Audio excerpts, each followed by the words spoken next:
Hello everyone, this is Apurva Malani, your VMAT mentor from Macrovision Academy, Burhanpur. Today our topic for VMAT is direction sense. Before starting with the questions, we will take some basic concepts that we will require for this topic. So the first thing we will do is we will establish the main directions in the question. So the top part or the upper part of your page or wherever you are solving will be north direction, and the opposite to it will be south, that is the bottom part. To the right and to the left you will have east and west directions respectively. As you can see in this figure, I have established the four main directions that are there. Now I have four more directions that sometimes we will have to use, which is northeast, between north and east, and next is northwest, next we have southwest and southeast. Now don't change the names to east north or west north. It is northeast, northwest, southeast and southwest. These are the four more directions that you will sometimes require.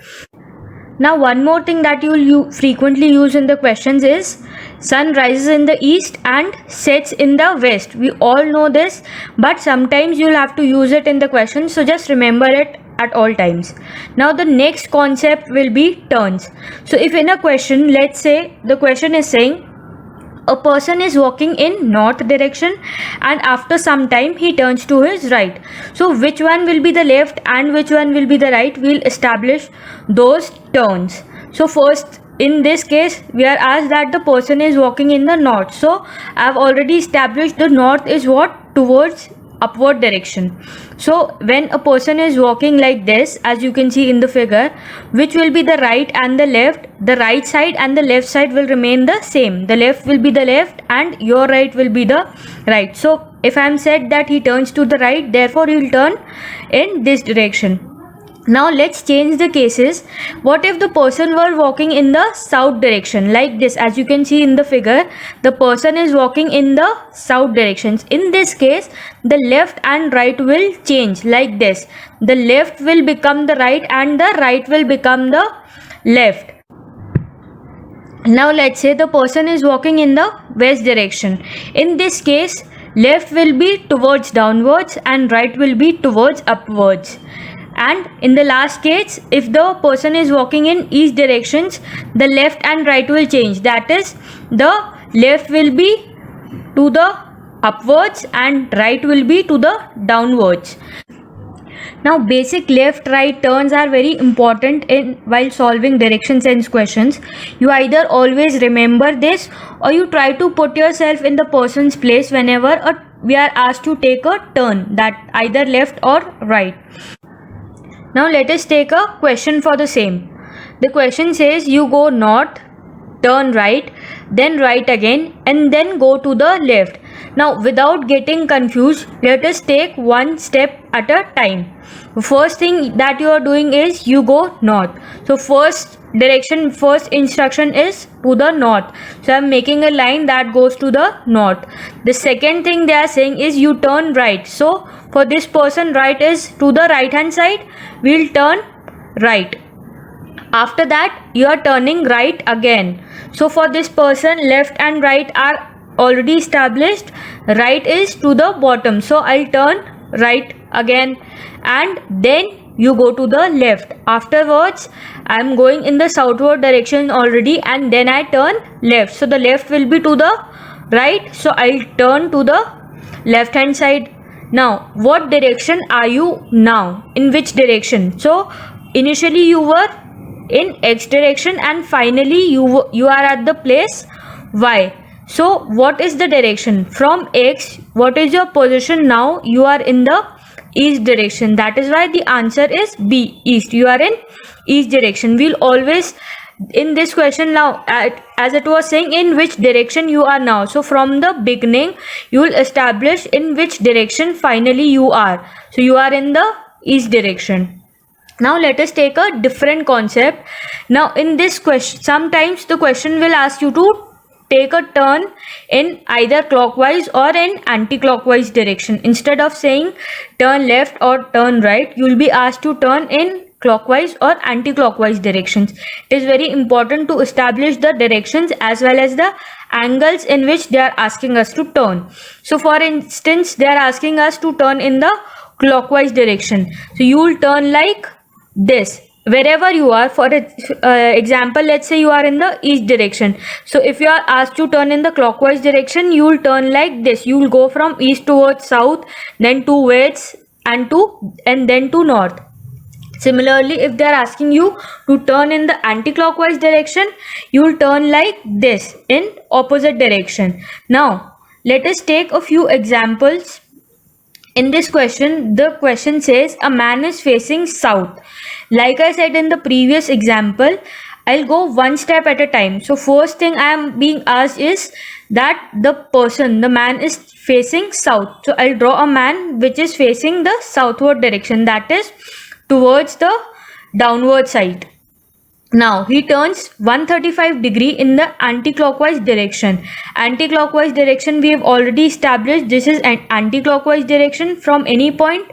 Now they are turning 135 degrees. 135 degrees is what? 90 plus 45. So I'll already go from here to here. This is 90 degree to the east, and more 45 degree will be what? Northeast direction. So the person will be like this. Next thing it says is then 180 degree in the clockwise direction. Now 180 doesn't matter in which direction you are turning. Still clockwise direction means what? Like this. So 180 degree means diagonally opposite, or just a straight line in the opposite direction. So if I am asked to if the person is turning 180 degree in the clockwise direction, it will look like this. In which direction is he facing now? So the person is in which direction? He is in southwest direction. This direction is what? Southwest, as we have already studied. Now let us come to the next concept, that is sun and shadow. So when we are talking about sun and shadow, in the morning the sun is in the east, so the shadow will be in the west direction. It will be in the opposite direction. During the noon, that is at 12 o'clock, the sun is just above us, over our head. So there will be no shadow, or maybe the shadow will be just below the person, whatever the option says. And the last thing is in the evening, when the sun is facing the west, which will mean what? That the shadow is in the opposite direction, which is to the east. Now let us take some situations. For example, let's say I'm talking about sunrise here and I'm facing north. So I'll be standing like this. Obviously during sunrise, I have already mentioned the sun is in the east direction. So the shadow will fall to the west direction. Now according to me, because I'm facing north in this time, so my shadow will be to my left. As you can see, the person's left is where the shadow is, so the shadow will be on my left. If in case, let's say I'm facing south direction like this, again the sun will be in the east direction and the shadow will be in the west. According to me, because I'm facing south, the shadow will be to my right. Now in next case, let's say I am facing east and the sun is also in the east, the shadow will be to the west, which is behind me. The shadow will be behind me if I am facing east direction, and if I am facing west direction, which is where the shadow will fall, so the shadow will be in front of me. When I am facing the west direction and sun is in the east, the shadow will be directly in front of me. Now let us take an example question for the same. One morning after sunrise, so we are talking about the sun when the sun is in the east. Gopal is standing facing a pole.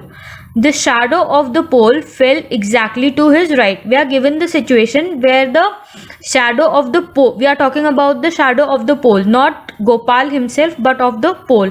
Which direction is he facing? Now in this case I am given that the shadow is exactly to his right. So in the case when the shadow is to the right or to the left, we have the directions as north and south, because we have already seen that in east or west directions the shadows are either in the front or in the back. So we are not talking about that. We are talking about north direction or south direction.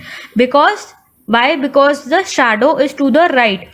Now, either he is facing north or Gopal is facing south. Let us take both the cases. First, I am taking the case where Gopal is facing north. So, because he is facing north, he will be looking at a pole which is in the north direction, which is in front of him. Now, the shadow, obviously, because the sun is in the east during sunrise, so the shadow will fall to the west, and this person's left, Gopal's left, is where the shadow will fall. So the answer is not north. Now let us take the second case, which is south direction. So now the person Gopal is facing south direction, and in front of him will be the pole.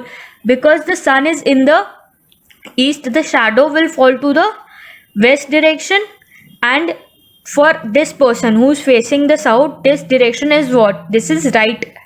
So the shadow is to the right of Gopal, which is the correct answer. The question was saying that the shadow of the pole is exactly to his right. Therefore, this condition is correct. That is, the person Gopal is facing south direction. Answer is A, south.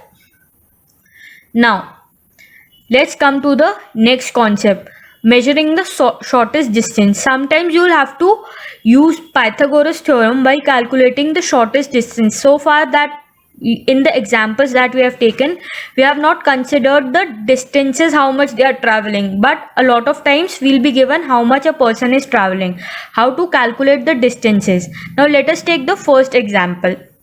Deepak starts walking straight towards east, one step at a time. So if a person is walking towards east, X is his starting point. Deepak started walking towards east. How much did he walk? He walked 75 meter. After walking 75 meter, he turns to the left. Deepak's left will be upward direction and walks 25 meter straight.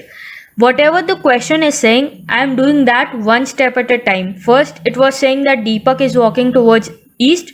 I started from a point and walked 75 meter in the east. Then turned left and walked 25 meters straight. That is what I did. Now here a lot of times the question is how much length should we take? Using your common sense, because I have taken a line for 75 meter like this, so obviously try to make a line for 25 meter. 25 meter is what? 1/3 of 75. So obviously a smaller line is supposed to be made.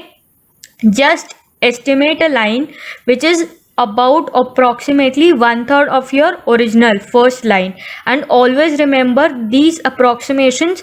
You should keep in mind how much length you are drawing. For example, next let's follow the next instruction. It says he turns to the left again and walks 40 meters straight. Now when I draw 40 meters, I'll make sure that that 40 meter is somewhat more than 25 meter here and less than 75. I'm not supposed to go like this. I can't be here after walking 40 meters because it will be more than 75. So it says walking 40 meters straight, it will be like this. Now again he turns to the left and walks 25 meter. Because I've already drawn 25 meter here, so almost this is the same length I'll take in the next turn also. So after walking taking a left turn and walking 25 meter, same distance, I'll reach where? To this point, which will be what? Let's say a Y. So I want to know what the distance between these two are, because the question is saying how far he is from the starting point. This is the distance. He is here finally and he started from the point X. This distance is what? 75 minus 40, which is 35 meter. Here I am not given the option, therefore it is none of these. Now let us take one more example for the same. A person starts walking from a point A, travels 3 kilometer eastward to B. From point A to B, it says the distance is 3 kilometer and B is to the east. So I am taking a point to 3 kilometer to the east. I am taking another point which is B. Now he turns left and travels thrice the distance to reach C.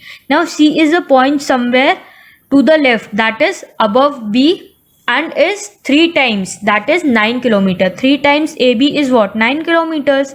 So C will be what? B to C will be 9 kilometers.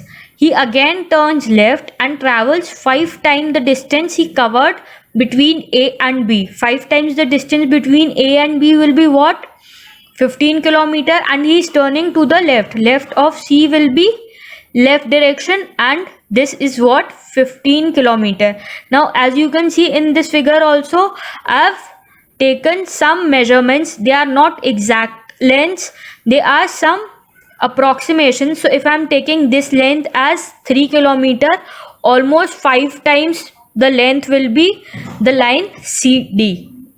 Now I want to know what is the shortest distance between the starting point and the destination, that is between the points A and D. I want to measure this line. Here you will have to use Pythagoras theorem. So between these lines I am drawing one more line so I can understand the distances clearly. From A to this point X, I can see a rectangle is forming. So AX and XC, I have the length as 9 and 3 kilometers because the length of opposite sides of a rectangle are equal. So these two lengths are equal, these two lengths are equal.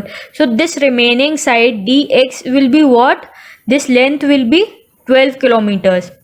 So now I can apply Pythagoras theorem in this triangle. As you can see, this triangle DAX is what? A right angle triangle, and I can find the length DA by using Pythagoras theorem, that is 9 square plus 12 square is equal to DA square. So it will give me DA as 15 kilometers. So the shortest distance between these two is what? B, 15 kilometer. That is all for this topic. If you have any doubts at all, mention it in the comments. Have a nice day. Thank you.